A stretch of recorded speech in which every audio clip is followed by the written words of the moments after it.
Decían los primeros filósofos que cuando alguien opina sobre un tema específico es porque tiene argumentos para refutarlos o para apoyarse en ellos. Y yo pues quisiera arrancar este segundo video con esto. En el primer video yo dije algo que alguien me consultó, no alguien, fueron varias las personas que me consultaron, que por qué yo había dicho que los niños no deberían de ir a la iglesia.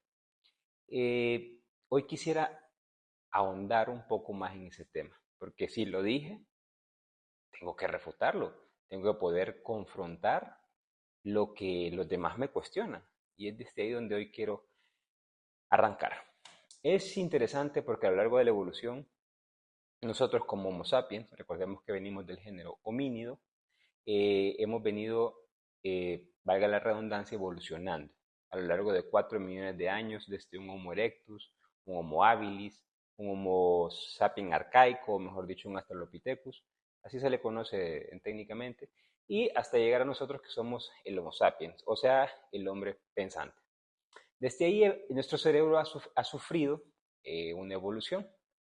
Hemos pasado de tener 300 centímetros cúbicos de cerebro a tener 1200, 1400, incluso hasta 1500 centímetros cúbicos. Pero no solo creció nuestro tamaño, también crecieron muchas habilidades, como la corteza prefrontal, por ejemplo, que es la parte más nueva, o el neocórtex, que es la parte más nueva de nuestro cerebro, y es la que a lo largo de todo ese tiempo de evolución fue la última.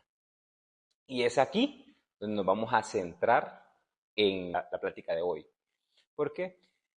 Porque el niño de 0 a 6 años desconoce absolutamente todo, todo, todo lo relevante a Dios, relevante a la muerte, lo desconoce por completo.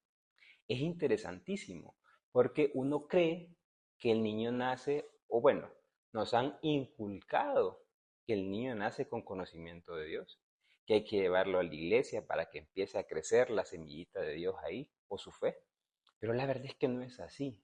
El niño a la iglesia lo que va es a aburrirse, a pasarla mal, a molestarte. De repente tienes que, me ha pasado a mí, toca salirse de la iglesia para llevar al niño afuera a que esté corriendo, jugando, porque no le interesa estar sentado. ¿Por qué? Porque no le importa, no conoce. Su cerebro no ha desarrollado, no ha abierto a la idea de Dios. Recordemos algo que yo dije en el video pasado, y esto es importante que lo tengas muy en cuenta. Los niños nacen con un 22% de desarrollo cerebral, por eso su tamaño, por eso ellos pueden salir fácilmente por la pelvis. Si su tamaño fuera más grande de ese, la madre tendría que morir o sufrir operaciones para poder salir, que para que el niño pueda salir de la pelvis.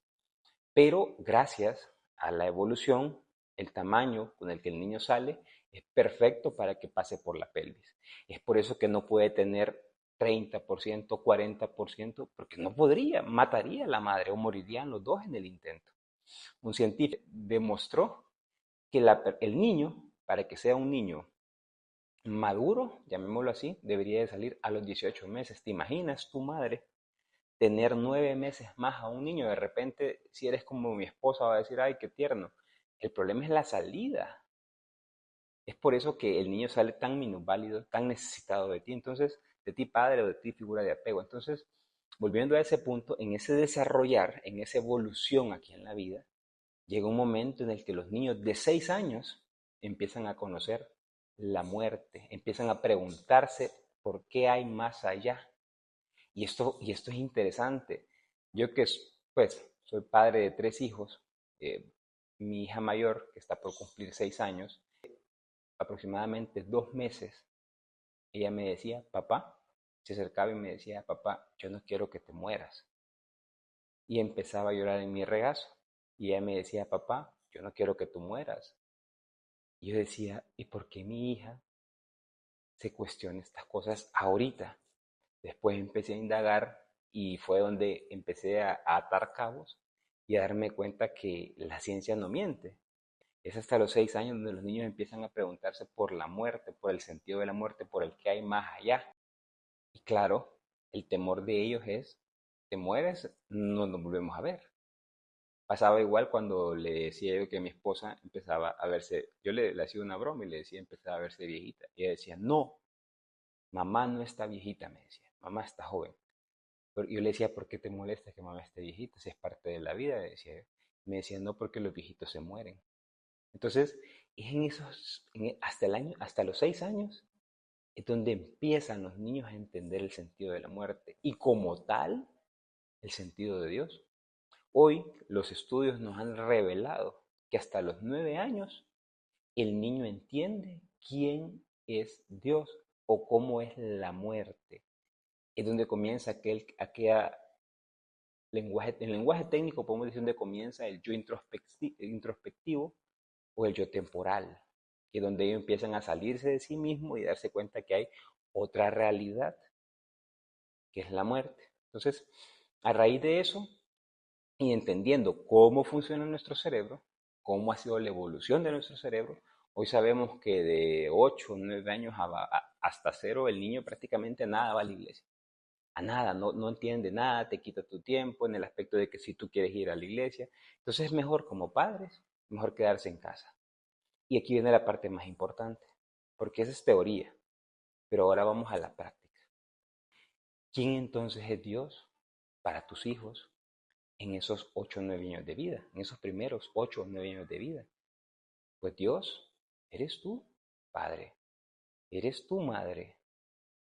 Y aquí vamos a meternos de cabeza, porque si tú como padre, o tú como madre, o tú como figura de apego, eres Dios para tus hijos, significa que lo que tú hagas, cómo tú te comportes con ellos, es como ellos desarrollarán la espiritualidad, es como ellos verán a Dios, es como ellos entenderán a ese ser superior. Y es aquí el problema de la sociedad. Hoy, y lo tengo que decir con todo el dolor en mi corazón, en nuestro país la teología es pésima. Sigue alimentando esa idea de un Dios retributivo, de un Dios que hay que darle cosas, que hay que hacer esto para que me voltee a ver, que hay que hacer 700 Padres Nuestros para que nos voltee a ver, que hay que subir a la Virgen una estatuita en un helicóptero para que salve la nación. O sea, tonteras. Nada de eso sirve. Y tengo que decirlo así. Eso no sirve para nada.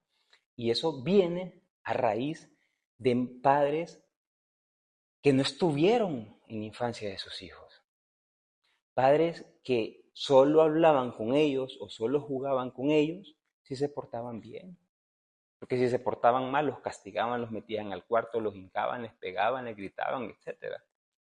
Y es que desde ahí viene la concepción de Dios. Tú como padre, yo como padre, tenemos una labor brutal, brutal. ¿En qué sentido? En que la idea o la imagen de cómo ellos vean a Dios en la realidad va a depender mucho de cómo hayas sido tú como padre en la infancia de ellos. Yo recuerdo cuando entré ya no estoy en iglesia, pero cuando estaba en iglesia, cuando entré y me topo con esa idea de un Dios muy retributivo, de un Dios que había que hacer oraciones aquí, orar por allá, hacer 24 horas de adoración, no sé qué, conéctese por aquí, vaya allá y haga esto. Yo dije, esto no me cuadra. Luego, en ese conocerme a mí mismo, que es lo que es algo de las cosas, para mí lo más importante que hay en esta vida, conocerse a sí mismo, me doy dando cuenta que yo nunca me casé, nunca quise conocer esa idea de Dios. Y hoy que entiendo cómo era mi madre, conmigo me doy cuenta por qué. Porque a mí mi madre nunca me puso condiciones para quererme. Nunca, jamás. Eh, Fue ella, y una vez se lo dije porque ella me decía, ¿y por qué no crees en el infierno? Y esta cosa, y le digo, que no tiene sentido creer en eso. Yo le decía, cómo querés que yo crea en ese Dios cuando vos, que fuiste mi ejemplo como madre y como en mis pequeños años, en mis pequeñas infancias, no fueron así? Porque es que es eso, es entender que nosotros como hijos bebemos de la manera como padre se comporte, como madre se comporte. O sea que si tú quieres formar a tu hijo en la fe, y ojo, este no es un tema bíblico ni religioso, no me interesa para nada. Lo que sí me interesa es crear una mejor sociedad. Lo que sí me interesa es tener un mejor despertar en la sociedad. Pero si tú quieres que tu hijo viva en conexión con lo divino, con Dios, con el Creador, con la luz, con Alá, como tú lo quieras llamar, es a través de tu ejemplo, es como tú seas con Él, es como tú te comportes con Él, es como tú valides sus emociones. En otro programa hablaremos de la empatía. Y todas las religiones, la mayoría se matan buscando la empatía, la justicia social. Y eso se tuvo que haber dado en los primeros 3 años de infancia. Si tú como padre nunca validaste a tu hijo en sus sentimientos, en sus emociones, en su manera de pensar, en su manera de vivir, en su manera de ser, ¿cómo esperas tú que él valide los sentimientos de los demás? Entonces, te pregunto y te dejo cuestionando a través de este segundo video. ¿Cómo quieres que sea la espiritualidad de tu hijo con Dios? ¿Quieres que sea una espiritualidad en la cual solo si se porta bien Dios lo mira? ¿O quieres que sea una espiritualidad como dijo Pablo de Tarso, allá en Hechos de los Apóstoles, donde decía que en Dios somos, nos movemos y existimos? Dios es una realidad y no es el Dios de la Biblia, es un Dios más grande que eso. A mí me encanta llamarlo campo cuántico, otro nombre que me encanta decirle es la luz, porque todo nos inunda. ¿Cómo quieres que sea esa espiritualidad para tu hijo? Hoy te hago esa pregunta. ¿Quieres que sea desde un montón de religiosos, ortodoxos, fanáticos? ¿O quieres que viva en una paz, en una plenitud con Dios, con el Creador, con la luz o el campo cuántico? Te lo dejo a ti. Solo tú tienes la llave, solo tú tienes las herramientas para cambiar. Nuevamente Roger Martínez te saluda y sígueme, comparte este video, date clic y suscríbete para que pueda llegarte notificación cuando suba mis siguientes videos. Nos vemos.